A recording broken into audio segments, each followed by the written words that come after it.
Welcome to Newcastle Family History Society podcasts.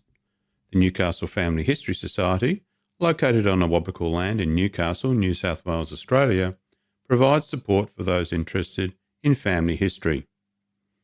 Our series, The Wonderful World of Genealogy, has been put on hold for a short time, and in its place we offer an occasional series called Notable Novocastrians. This is an audio extract from the presentation given by Dr. Jude Conway at the Society's February 2023 meeting. The complete version can be viewed on our YouTube channel. Jude Conway has developed a passion for writing and speaking about women who have stood out in the history of Newcastle and the Hunter Valley.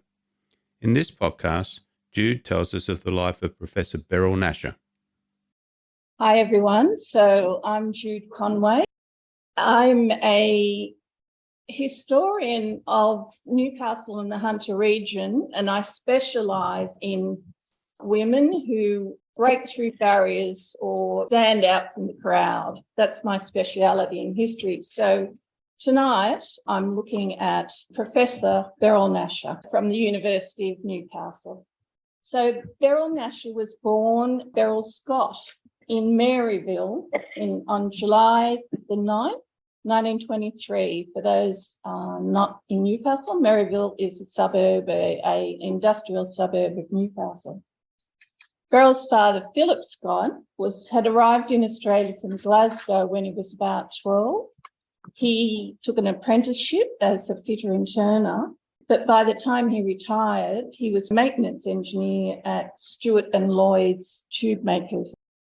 Her mother, Ida Harris, had a lot of grey matter, according to Beryl, and went without the niceties of life to ensure that their 4 children, Beryl was the oldest of 4 closely spaced children, that they all went on to the leaving certificate at school. Her mother-in-law couldn't understand why they would bother, but all 4 ended up excelling professionally.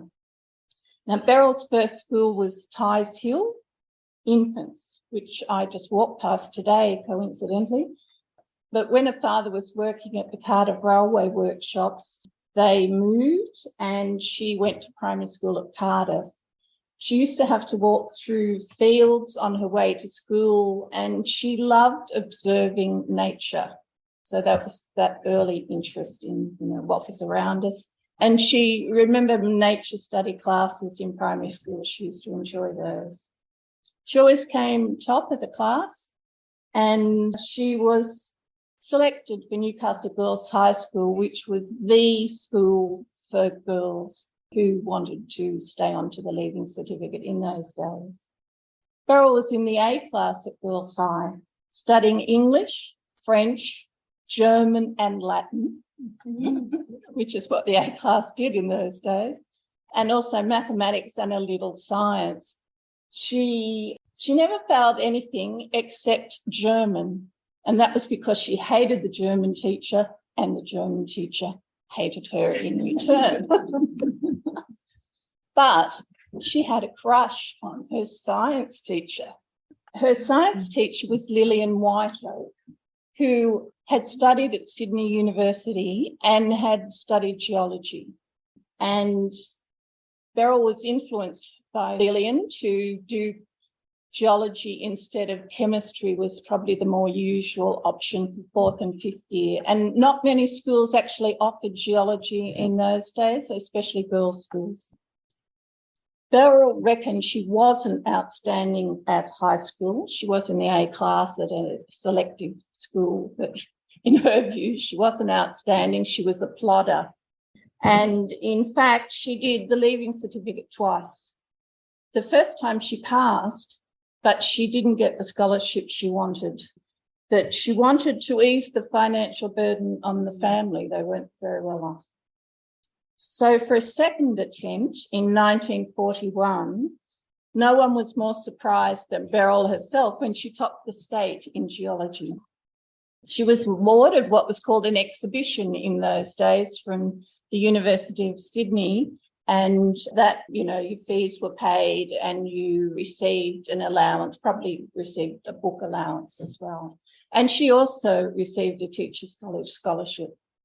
So she was set up after her second attempt.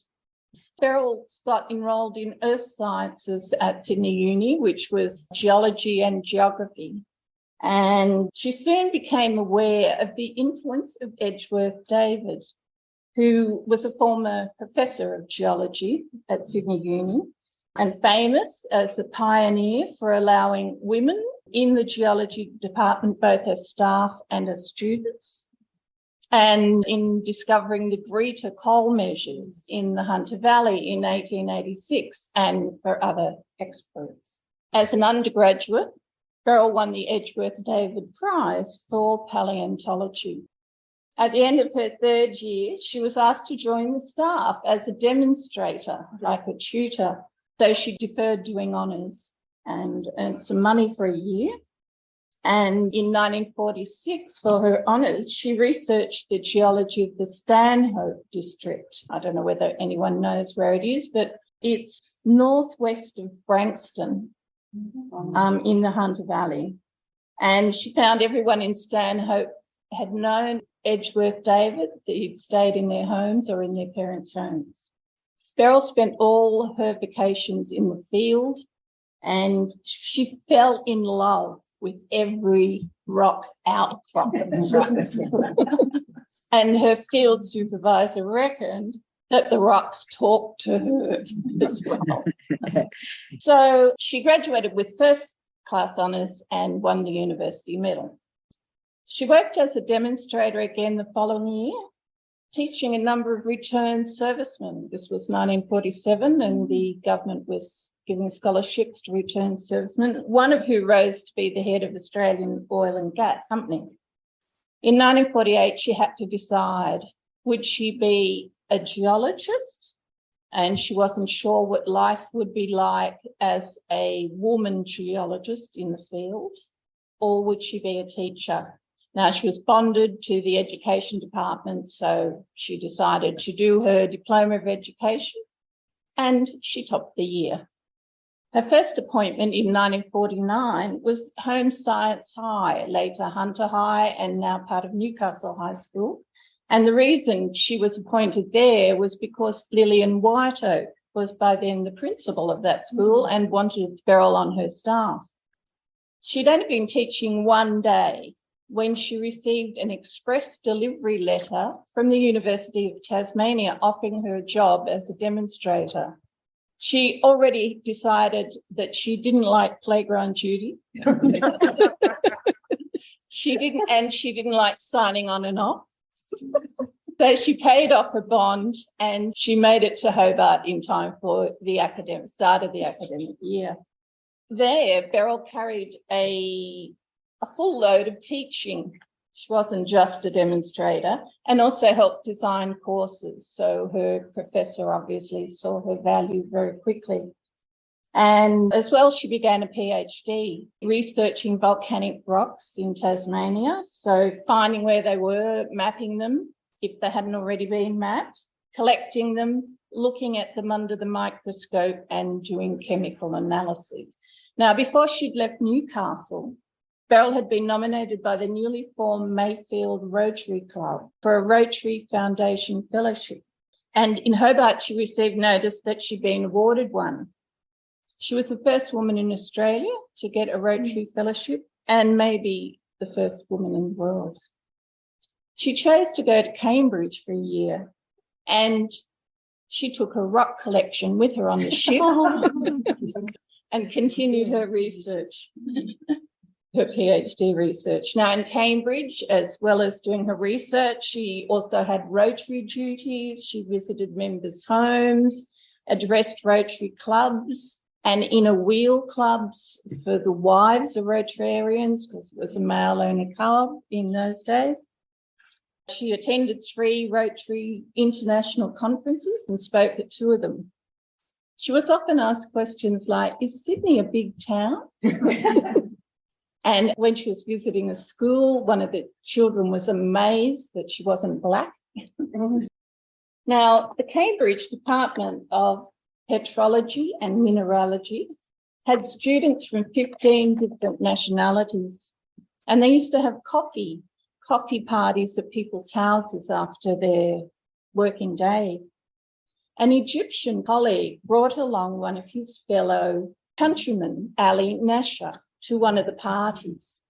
Beryl Scott met this intense, handsome PhD student who was researching Muslim philosophy, and a romance began. By the end of her year at Cambridge, Ali had proposed to her.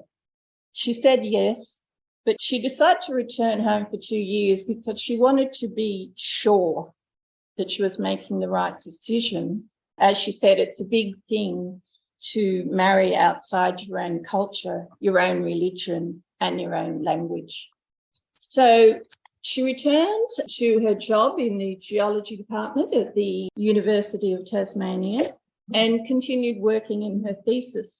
In 1952, she became the first Australian to be awarded a geology PhD from an Australian university. She immediately returned to Cairo, and Ali and she were married on the 13th of July, 1952. He had been lecturing, by then he was lecturing at the University of Alexandria, but a few days later, they moved to Madrid in Spain because he'd been appointed director of the Egyptian Institute in Madrid, which was a diplomatic post equivalent to a culture attaché. Now, Egypt in 1952, because the Egyptian king, King Farouk, you might remember that name, led an overly extravagant lifestyle and his government was corrupt. There was an army coup d'etat led by Gamal Nasser and other generals. And that was carried out on the 23rd of July, 1952, just 10 days after their marriage. Farouk was forced to abdicate in favour of his infant son and exiled to Italy. Beryl Nashar only found out years later that Ali, her husband, had been a member of the Revolutionary Council with Nasser. Ali knew Nasser well. His mother virtually raised Gamal Nasser, and he'd been at their place when they were growing up more than he'd been at home. So it had been planned that Ali Nasser would be out of the country in Spain before the coup actually took place. So that was all fine-tuned. Now, they lived in Spain for about 15 months before Ali was recalled to Cairo. Beryl was expecting a baby by then and wanted the child to be born in Australia because she didn't want him to have to be conscripted into the Egyptian army when he was an adult. So she returned home, and on 4th of November 1953 had her son Tariq Ali in Royal Newcastle Hospital. Beryl and Tariq returned to Egypt early 1954. The revolutionary government had abolished the monarchy by then, so they didn't let the infant son be the king. And in February that year, Nasser became Prime Minister, and Beryl's husband, Ali, was appointed a minister for the equivalent of social welfare. About 6 months later, the Muslim Brotherhood attempted to assassinate Gamal Nasser. In retaliation, Nasser arrested thousands of dissenters and neutralised his rivals. Ali, by then, had actually fallen foul of Nasser and was briefly imprisoned. On his release, he fled to Lebanon. Beryl went for a brief visit, but they decided it wasn't the best place politically to bring up their son. So they decided that she and Tariq would come back to Australia and Ali would come to Australia when he could. Their plans never reached fruition. Ali never actually lived in Australia. He only visited. I just had to learn to live with the situation, she said. So if it wasn't for those turbulent years in Egypt, Beryl Nashar may never come back to Newcastle. So we're lucky. When she returned, she was emotionally distressed. September 1954, with a 9-month-old baby, having lost a family life and all their possessions. She went to live with her parents, who were now living off Maud Street in Mayfield West. Beryl decided she wanted to re-establish her career, and fortuitously, she saw a job advertised for a geology lecturer at the new fledgling Newcastle University College. The university, cramped into the Ties Hill Technical College, had only started taking science students in 1952 and was still under the wing of the New South Wales University of Technology, later the University of New South Wales. Beryl applied for the position and had to go down to Sydney for the interview. The Novocastrian who looked after her, she reckoned that he must have been fearful of her superior qualifications because he tried to push her into being a demonstrator. But for the interview panel, once they interviewed Beryl, it was a foregone conclusion, and she became the second geology staff member at the small university and the first woman at Newcastle University College. She commenced work in the Edgeworth David building at Ties Hill, on the Ties Hill campus, on the 25th of February 1955. Her mother was a built-in babysitter. The science staff was a mix of new appointments and old technical college staff. Their living conditions were shocking. Beryl was given a tiny partitioned section of the telephone exchange room. So for years, she worked next to the clickety-clack of the exchange. She loved the teaching, geology, mineralogy, petrology, stratigraphy, and paleontology. But in the early years, they taught over 20 hours a week. There were very few geology specimens, and equipment-wise, it was hard to even get a box of matches. One of her greatest disappointments was that she wasn't able to do any research because there was no equipment. When she was invited to give a paper at an important symposium in Hobart, probably invited by her former professor, I imagine, there was no money for expenses. So the University College warden, Ralph Basden, contributed towards the cost, and he asked the manager of the BHP, who put some money in as well. In a 1969 article, Beryl denied having ever struck male prejudice, but by 2001, she admitted that she had been discriminated against salary-wise. When she'd started lecturing, she was getting 85% of the male rate, even though she had better qualifications than most of the men at the uni. By 1958, there were 4 women on the staff at the Newcastle Uni, and because arts had started up, the arts section had started up by then, they took their case for equal pay to court.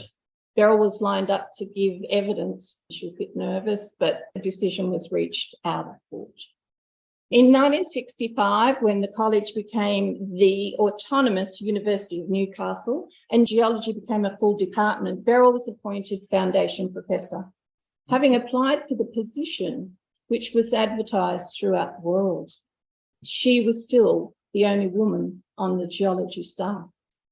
There were no other women professors at Newcastle Uni until the Faculty of Medicine was established in 1978 and a woman psychiatrist, Beverly Raphael, had a chair.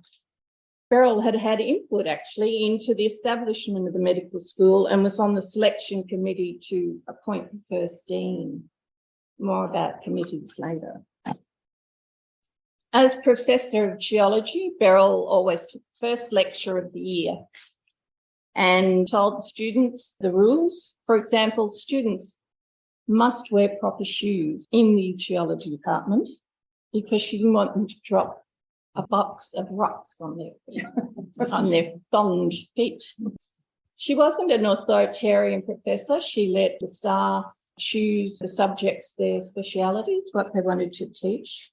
And her department was innovative. They introduced vivas, oral tests, oral examinations instead of written. And she reckoned they were very effective because the students actually studied harder for a viva than for a written test.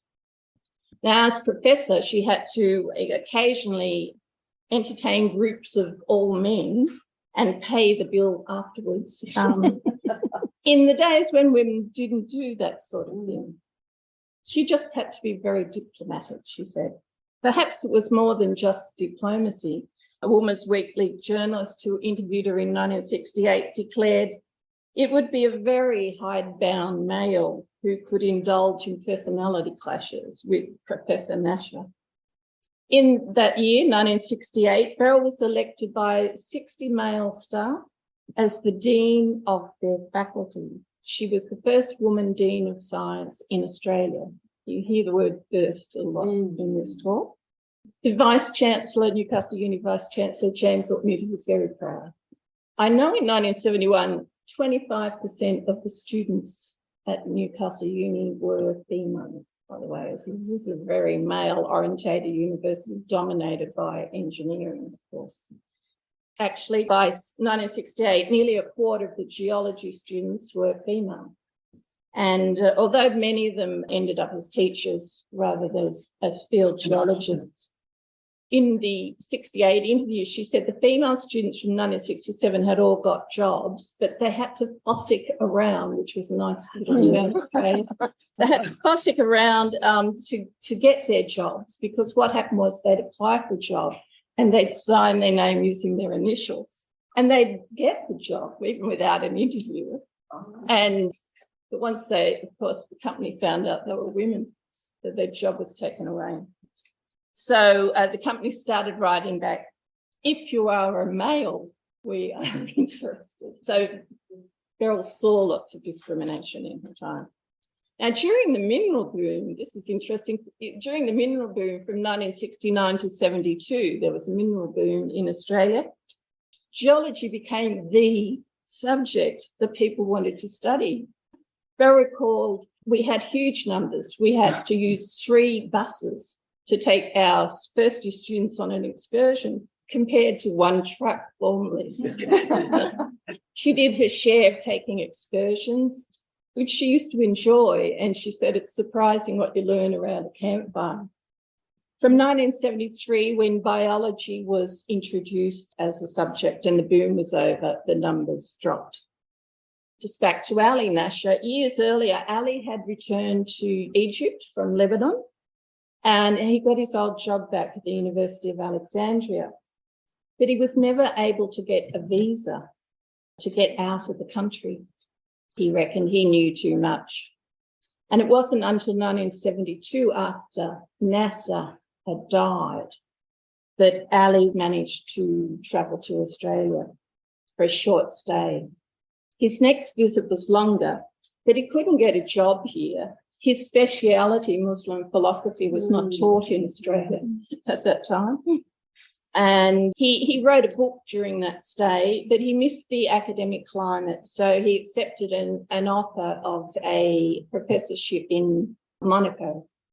By this time, his political views had changed completely.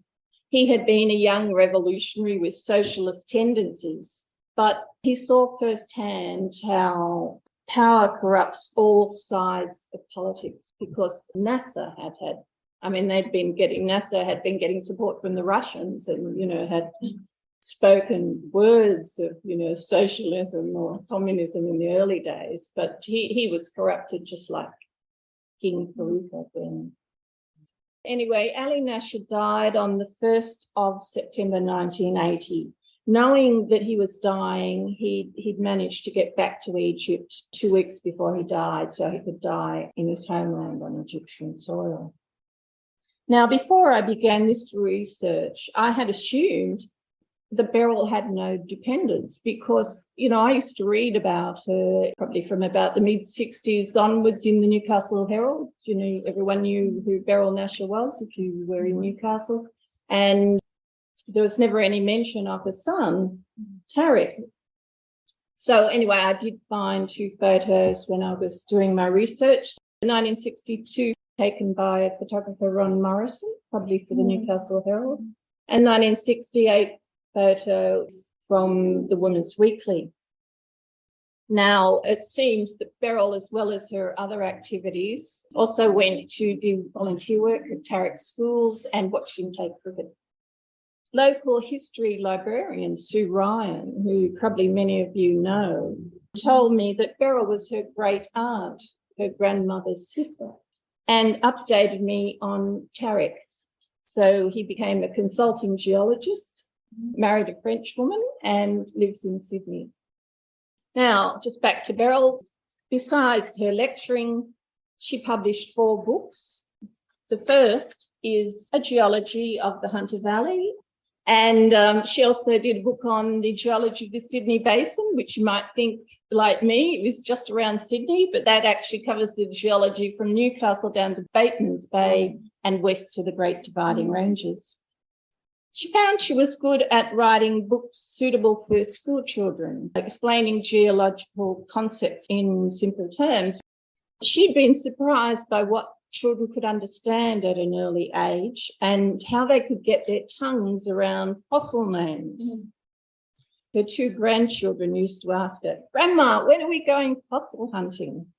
She also had a number of articles published in scientific journals, including one examining dikes in Port Stephens area. Beryl Nashar's expertise as a geologist and a manager was used by her university, local boards and committees, and governments. In fact, committees became the bane of her life, she said.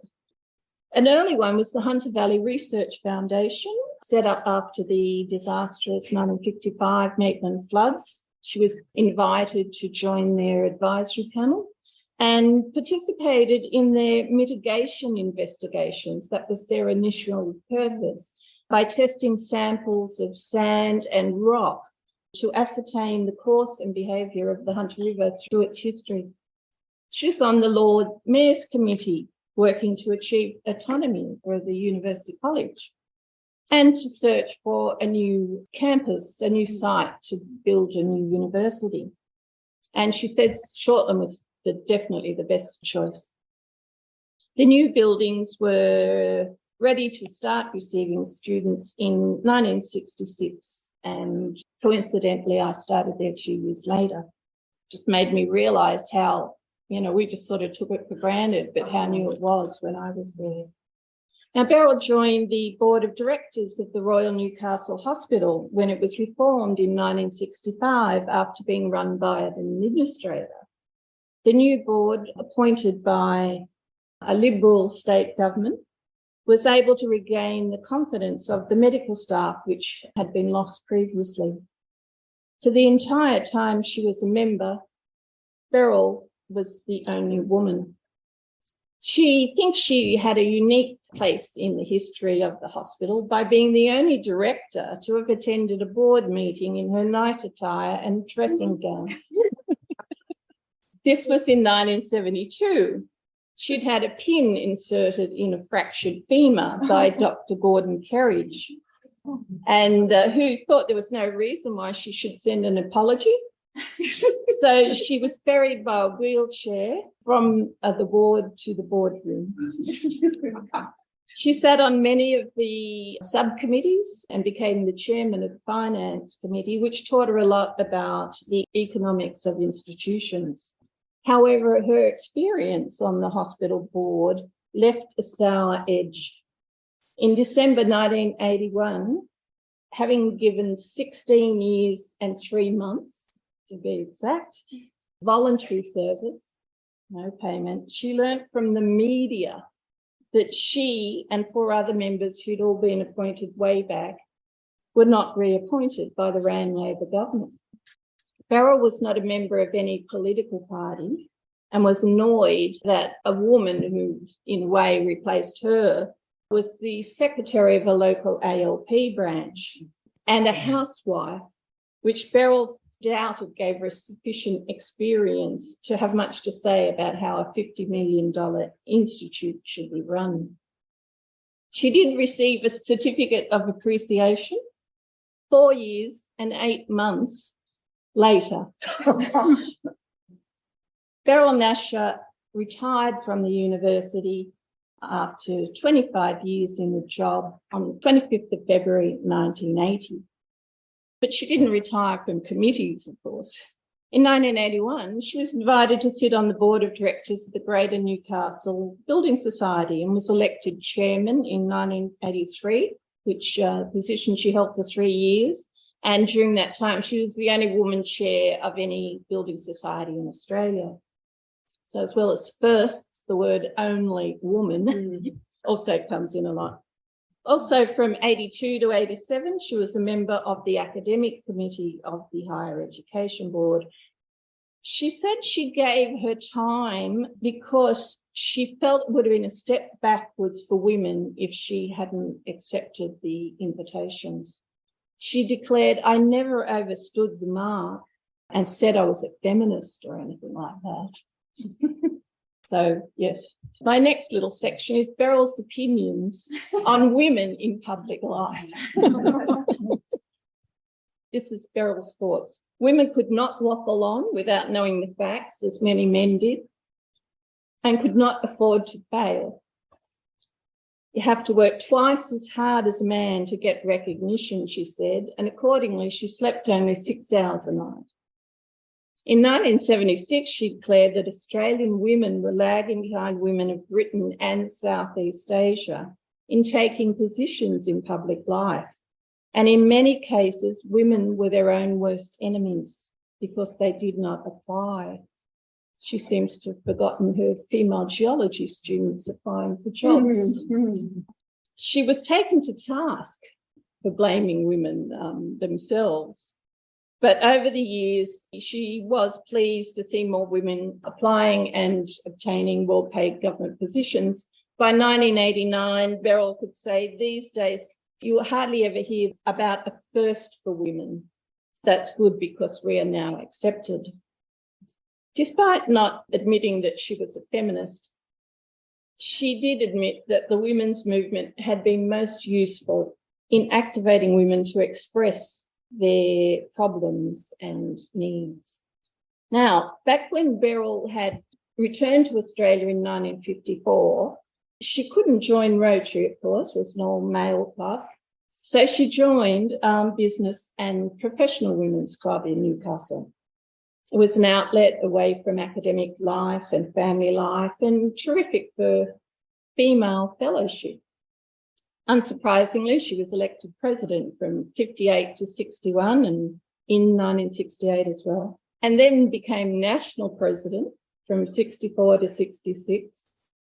And in 1974, she was surprised and awed to be elected world president of the International Federation of Business and Professional Women.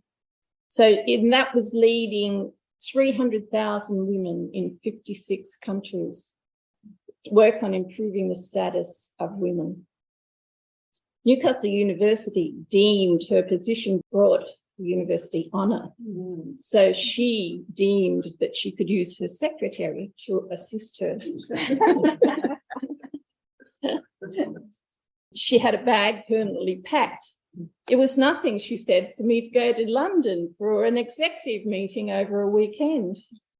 I never missed a lecture, she said, but I had to reschedule. It's amazing what you could do if you try, if you're Beryl Nashar. Now, women were allowed in a Rotary from 1989. So at some point, Beryl became active in a Rotary club, and I think, we think it was at Mayfield, her original sponsor. Now, you might think all those activities would fill someone's time, but in the late 1950s, Beryl bought and cleared a block of land at Charm Haven on the Central Coast and practically built a weekender with her own hands. The family retreated there every possible weekend for picnics, swimming, prawning, and fishing. They had a boat, of course. Now, one of the grandchildren that said, "When are we going looking for fossils?"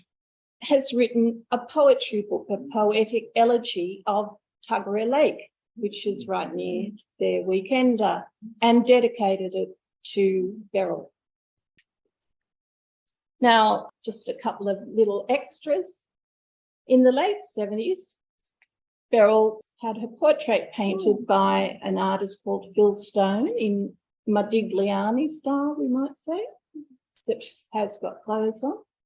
And in 1991, it was presented to the university, and it's now in special collections.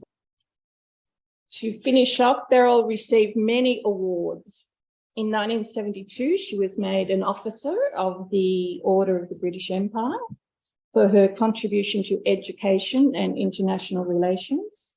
In 1988, the University of Newcastle gave her an honorary doctorate of science. And there were many, many other awards, both awarded to her and awards that people set up in her name.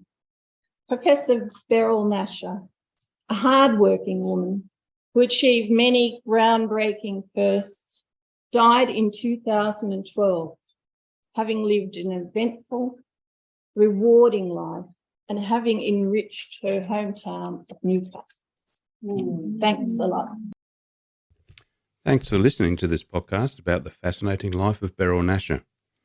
There will be more in this series, and we look forward to you joining us again on Newcastle Family History Society podcasts.